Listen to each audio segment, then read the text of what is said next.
On the 11th day, the night camera recorded something the staff could not classify. Tara, a 9-week-old Pallas cat, no larger than a man's 2 fists pressed together, lay facing the corner of her enclosure in the dark and made a sound that did not belong to her. It was not a hiss. It was not the low, compressed growl that Pallas cats produce when they feel cornered. It was a chirp, but wrong in every way a chirp could be wrong, too slow. Too deliberate, repeated at the same fixed interval, every 40 seconds for 3 hours without stopping, produced in complete darkness, with no other animal present to receive it. Dr. Asel Nurlanovna stood alone in the observation corridor at 2 in the morning, with her field recorder pressed against the enclosure glass, and she felt something she had not felt in 8 years of working with this species. She felt that she was listening to grief. She did not know yet what the sound meant. She would not know until a wildlife photographer 400 kilometers away answered his phone and told her the one detail he had left out of his rescue report. The morning Tara arrived, the steppe outside the rehabilitation center was the color of old bone. October had taken the last green from the grass and left behind that particular Kazakh flatness, the horizon so unbroken in every direction that the sky seems to press the land down rather than lift from it.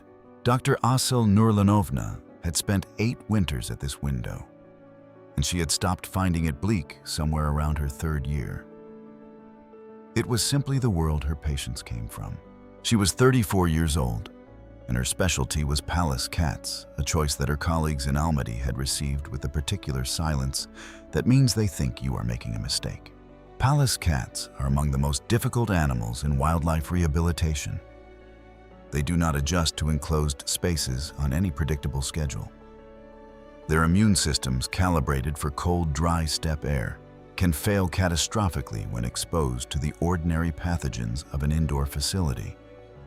Most experienced rehabilitators describe working with one as caring for something that is decided at a cellular level to refuse. Asel had chosen them precisely because of that refusal. She understood something about creatures that would rather disappear than accept help from the wrong source. The intake report on Tara was brief. Found alone near a dry ridge 4 days prior, dehydrated, hypothermic, estimated 9 weeks old. Mother's tracks ended at the ridge wolf sign in the same area. The photographer who found her had kept her warm and hydrated during transport and filed a clean, thorough report. Nothing unusual. Tara weighed 340 grams at intake. Her eyes were open during the examination, following movement processing the room with the flat, suspicious intelligence that Pallas cats carry even as newborns. She did not fight the handling. She was too exhausted to fight anything. But Asel noted in her intake log, in the shorthand she used when she was paying close attention, alert tracking strong resistance instinct suppressed by fatigue prognosis cautiously good. The first week gave her reason to believe that assessment. Tara took the milk formula after a difficult 18 hours, and once she began, she fed with the focused, unsentimental efficiency of an animal that has made a practical decision and intends to follow through on it. By day 4, she was exploring the enclosure in the cautious stop and freeze pattern characteristic of her species, testing each new surface before committing her weight to it. By day 6, she was tolerating Asel's proximity without retreating to the back wall. It was not trust, but it was the first step towards something, and in 8 years, Asel had learned to treat that first step with more care than anything that came after. She wrote in her log on day 6, ahead of expected timeline, good prognosis. She did not know when she wrote it that she was writing the last optimistic sentence in Tara's file for the next 3 weeks. The change arrived on day 7 without announcement. The night technician's notes were brief. Subject relocated to West Wall stationary. For extended period, no other concerns. Asel reviewed the security footage the next morning and watched Tara sit against the western wall of the enclosure for 4 hours and 17 minutes, ears rotating in their slow, independent arcs, eyes fixed on a point beyond the concrete toward the open steppe, which she could not see and could not reach. She watched the footage twice. Then she sat with her coffee going cold and felt the small specific dread that comes not from something dramatic happening, but from something quiet beginning. On day 8, Tara's food intake dropped by a third. On day 9, she refused the morning feeding. On day 10, she moved to the far corner of the enclosure, turned her face to the wall, and stopped. Not sleep. Pallas cats sleep with their ears still moving, still processing. This was different. Her ears were still. Her eyes, when the staff checked, were open, fixed on the wall in front of her with the blank concentration of an animal that has turned its attention away from the external world entirely and found something inside itself to focus on instead. Something that was not comfort. Aysel spent day 11 at her desk, reviewing results she already knew were going to tell her nothing useful. Blood work clean, temperature normal, respiratory function normal. She set the folder down and thought the body is fine. Whatever is wrong is not in the body. She called a colleague in Almaty who had worked with Pallas cats for 15 years and was not given to uncertainty. She described Tara's decline in precise detail. The silence that followed told her everything she needed to know about whether this was a familiar presentation. Then her colleague said, "I haven't seen this before." Aysel spent the following 3 days attempting every behavioral intervention the literature offered. Extended keeper sessions, enrichment objects, audio recordings of Pallas cat vocalizations from 3 different populations. Tara did not respond to any of it. She sent case notes and video to 3 researchers who specialized in small felid behavior. Their responses when they arrived said the same thing in different registers of careful language. They had not seen this before either. The anomaly appeared on day 13. Aysel had been reviewing the overnight audio log, a routine she maintained, partly from professional habit and partly because the recording sometimes caught vocalizations that the staff missed during live monitoring when she found a sequence that made her stop. Tara was producing sound. Pallas cats do chirp short irregular contact calls that mothers use with offspring, that individuals occasionally produce in specific social contexts. But what Aysel heard in the recording was not that. It was a single chirp repeated at a fixed interval of approximately 40 seconds continuous, across the entire night, issued into an empty enclosure with no recipient, no trigger, no context that 8 years of behavioral literature could account for.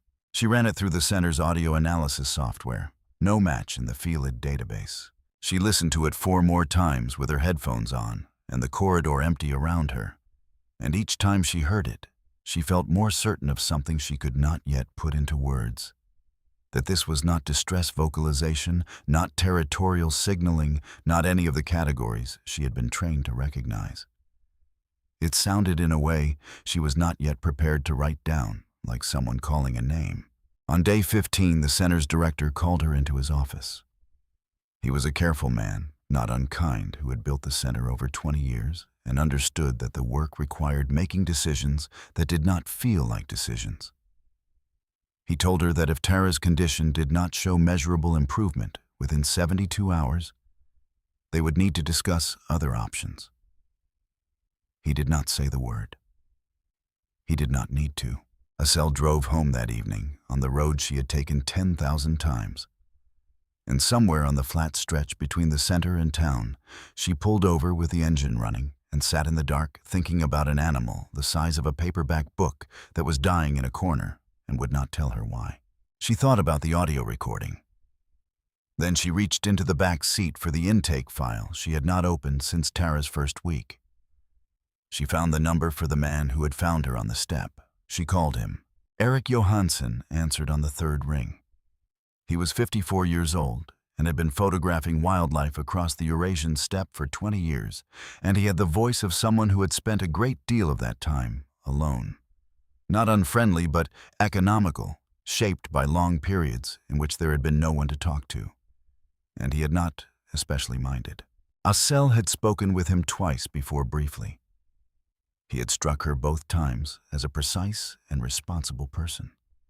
His intake report on Tara had been meticulous. His follow-up responses to the center's standard queries had been prompt and complete.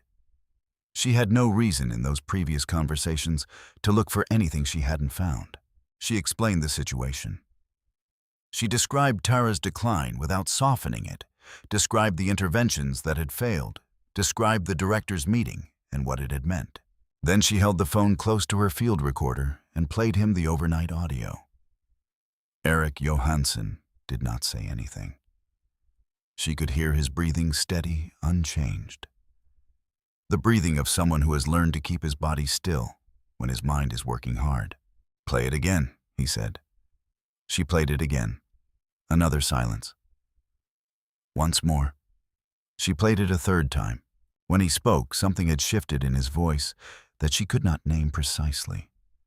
It was quieter, and it had an undertone that she would later identify, thinking back on it as the sound a person makes when they have been waiting for a question they were not sure they wanted to answer. He told her that his official rescue report had been accurate in every detail. He told her that it had not been complete.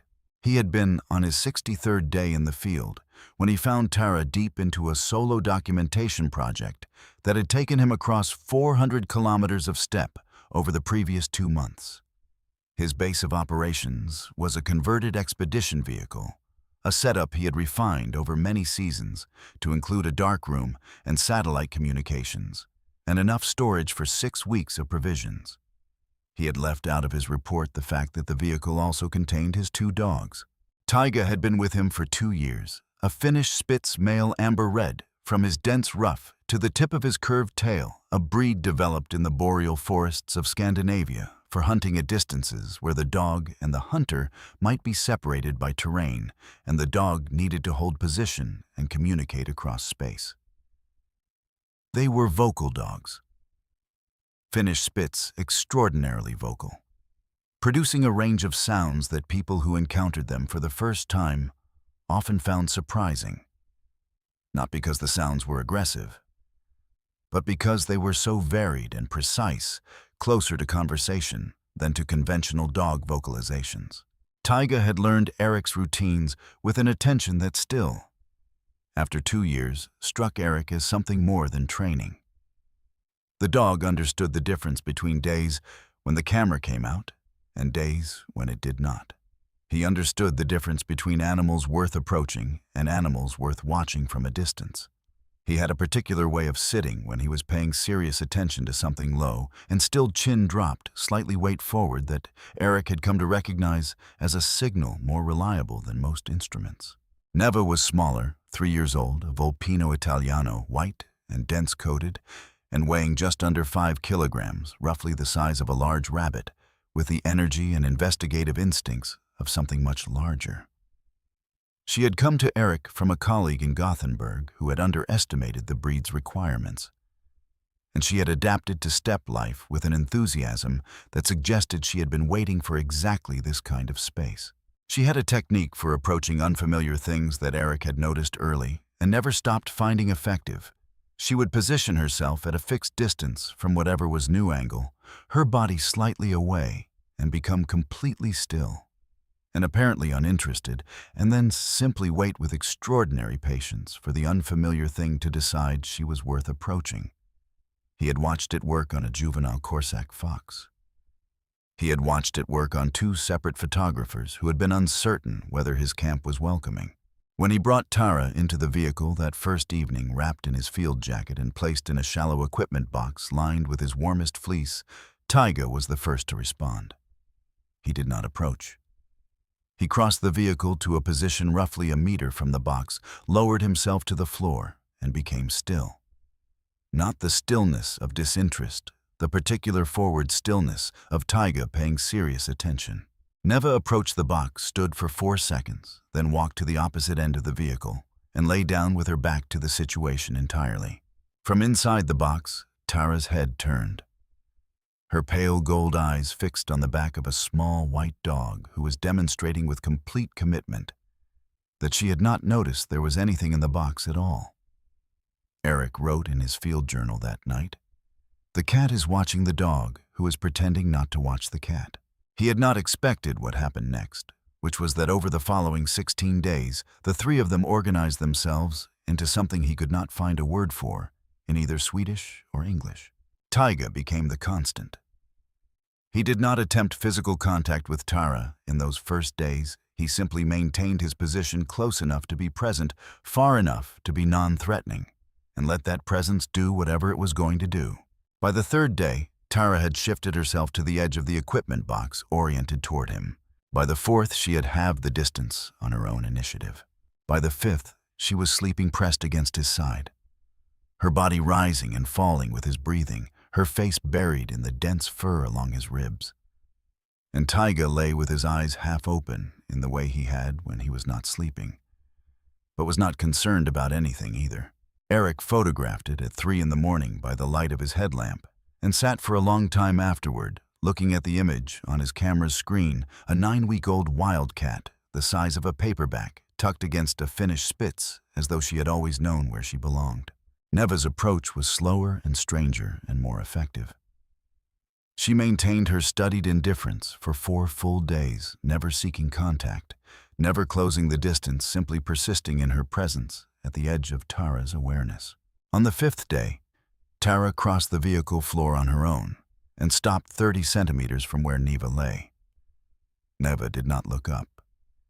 They remained like that for 11 minutes, which Eric documented in his field journal with the precision he usually reserved for raptor observations, because something in those 11 minutes felt significant enough to record exactly. Then Neva extended her nose, touched the top of Tara's head for 2 seconds, and resumed her previous position. Tara sat for another 4 minutes. Then she walked back to Taiga and pressed herself against his flank. Eric wrote in his journal, "She chose them." The vocalization emerged in the 2nd week. Tara had begun producing sounds in the evenings, a single chirp repeated at fixed intervals, soft and continuous, that Eric did not recognize as matching any context in which Pallas cats were documented to chirp. It took him several nights of listening before he understood what he was observing. Pallas cat chirps are contact calls, sounds produced between individuals who are bonded. Brief signals that mean, in the stripped-down language of small felids, "I am here, where are you?" Tara had been sleeping against Taiga for 10 days. She had been listening to him breathe. Every evening had been present for every sound he produced, in every register, the soft exhale he made when he was fully at rest, the low rhythmic vocalization he used when he was content and not quite asleep. And she had begun, in the way that very young felids in the critical developmental window will redirect their attachment behaviors toward whatever warm body they have organized themselves around, to produce her own contact call into his fur, not his sounds. Her sounds aimed at him, the only signal her vocal anatomy was built to make now, repurposed entirely for an audience of one amber-red dog who received it each evening by pressing his chin slightly deeper into the floor and closing his eyes. Eric wrote in his field journal, "She is telling him she is here." Eric told all of this to Asel slowly, in the stops and starts of a person releasing something they have held carefully for longer than was comfortable. He told her about the morning the center's transport arrived. Taiga had heard the engine while it was still out of sight and had moved to the vehicle's door with his weight forward in the way he stood when something was about to change. Neva had run 3 circuits of the vehicle's exterior at speed, then positioned herself at the corner closest to where Tara's travel crate had been set down, and sat and did not move. When the transport left, Taiga stood at the door and watched the dust settle back onto the road. Then he went to the corner of the vehicle where Tara had always slept, lay down in that specific spot, and was still there 3 hours later when Eric checked. Neither dog ate that evening. Asel sat in her parked car on the dark road outside town with the phone against her ear and the intake file open in her lap. And she understood, with the specific certainty that comes at the end of a long process of elimination, what she had been listening to in the overnight recordings. Tara had been calling for them. Every 40 seconds, and the only signal she had a contact call, built for closeness, now aimed at an empty room. She had been calling for the 2 animals who had been in the weeks between the wolf and the wall her entire world. And for 11 days, no one had known to answer. She sat with that knowledge for a few minutes on the dark road. Then she started the car and drove back to the center. She called the director at 10:30 at night, which she had never done in 8 years. She told him what Eric had told her, what she believed it meant, what she was asking for. She told him she had no scientific precedent and no certainty of outcome. She told him she was asking for 6 hours. He was quiet for a moment. Then he told her that if something went wrong, the incident report was hers to write. She told him she understood. He told her to make the call. Eric was already pulling on his jacket when he answered. The drive from Eric's field position to the center was 310 kilometers of steppe road.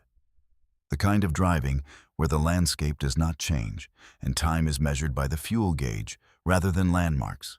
Taiga was in the passenger seat with his nose pressed into the ventilation gap from the first kilometer, drawing long continuous breaths, reading whatever the air carried across 300 kilometers of open ground. Neva was in the back seat, unusual. She preferred to watch the road recede through the rear window, but she had settled there without being directed and had not moved. She was not asleep. Eric checked the mirror periodically, and each time she was awake and still, which was not a combination he associated with her. He did not speak to either of them. There was nothing to say that they did not already seem to know. 2 kilometers from the entrance road, Taiga stood up. He pressed his nose fully into the ventilation gap and held it there, drawing the air in long, deliberate pulls. His tail began to move, not the rapid oscillation of excitement, but a slow lateral sweep, like something being confirmed rather than celebrated. In the back, Neva moved to the window and pressed her nose against the glass. Her breath fogged a small circle that cleared and fogged again with each exhale. Eric turned onto the entrance road. Inside the center, Asel was standing in the observation corridor outside Tara's enclosure when she heard the vehicle. She had been there for most of the past hour.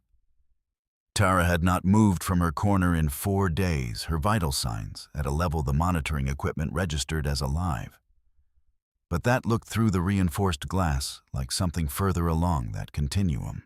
At 14 minutes to 3 in the afternoon, Tara's ears moved, both simultaneously rotating outward and forward into the full alert position, the posture Asel had documented in wild Pallas cats, tracking prey at distances the human eye could not resolve. Tara's head lifted from the floor. She held it there, suspended above the concrete, her pale gold eyes fixed on a direction that was not the wall, that was for the first time in days somewhere else entirely. Asel heard footsteps in the corridor behind her. Eric's pace, and beneath it, the sound of dog nails on linoleum. She turned. Taiga moved down the corridor with the focused directness of an animal who already knew where he was going. He was not pulling at his lead. He moved in a straight line, nose working at a pace his body language did not betray. Neva walked 2 steps behind, moving with a containment that was not her ordinary mode, as though she had agreed to a set of terms before entering the building. Asel unlatched the panel. She looked at Eric. His camera was at his side. He did not raise it. She pulled the panel open. Neva entered first. She walked to a point 2 meters from Tara's corner and stopped. She turned her body at an angle to the Pallas cat, not away, not toward somewhere in between. She lowered her head until her chin was level with her chest. She became with a completeness that Asel would spend weeks trying to describe in language adequate to it, entirely uninteresting. Nothing happened for 8 seconds. Then Tara stood up. She had not stood on her own in 4 days. She placed each foot with the exaggerated care of an animal whose body has been still so long, it needs to relearn the weight of itself. 1 step toward the center of the enclosure. 2. She stopped. 3 more steps. Stopped again. She was close enough now that her nose was moving in the rapid, shallow pulses of active analysis, pulling information from the air between her and the small white dog, who continued to have no particular interest in any of this. Tara extended her nose. She made contact with Neva's flank. 2 seconds. Then Taiga came through the panel. He did not look at Neva. He did not look at Asel or Eric through the glass. He crossed the enclosure to the corner farthest from Tara's corner, the corner with the most floor space and the least foot traffic, and he lay down. He placed his chin on the concrete. He oriented his body toward the center of the room with the patient, weighted attention of an animal that has settled into a responsibility. Tara turned from Neva. She walked across the enclosure floor slowly, with the same exaggerated deliberateness as before, but walking. She reached Taiga. She lowered her face into the dense reddish fur along his neck and pressed, turning her head slightly to tuck her nose deeper in the exact motion, the same angle, the same small rotation that she had used every evening for 16 days in a converted expedition vehicle parked on the Kazakh steppe. Taiga closed his eyes. The monitoring equipment registered Tara's heart rate stabilizing at 253 in the afternoon. At 2:57, Aisel placed a food bowl inside the enclosure. Tara ate. She ate slowly and without urgency, pausing once to look at Taiga beside her, once to find Neva across the room, then returning to the bowl. It was the first food she had taken voluntarily in 11 days. Aisel stood in the corridor and held her field notebook open to a blank page and did not write anything on it. There are observations that require distance before they can be set down accurately, and she understood that this was one of them.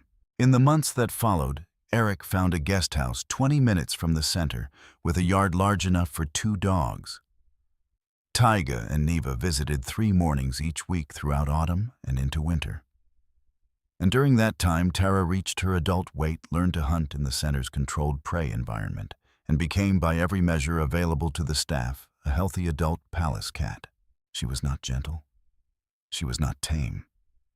She remained what she had always been, precise, suspicious, disinclined to accept more proximity than she had chosen, and the staff learned to read her tolerance the way you learn to read any creature that sets its own terms. The difference was that she was alive and eating and moving through her enclosure with the attention of an animal that has things to do. The release was at dawn in late February, at a site chosen for its distance from human activity and its correspondence with documented Pallas cat habitat. Tara came out of the transport crate low and deliberate, her nose working the air before her body committed to any direction.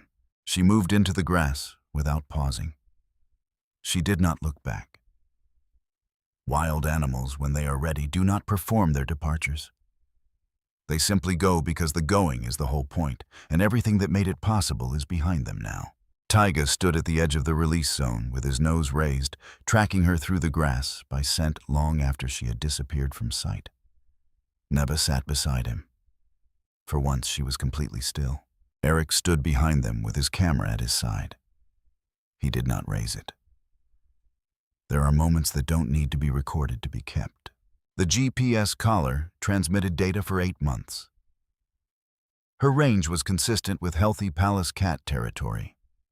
32 square kilometers actively maintained regular patrol patterns of an animal establishing itself. On the 43rd day after release, the collar registered a single deviation.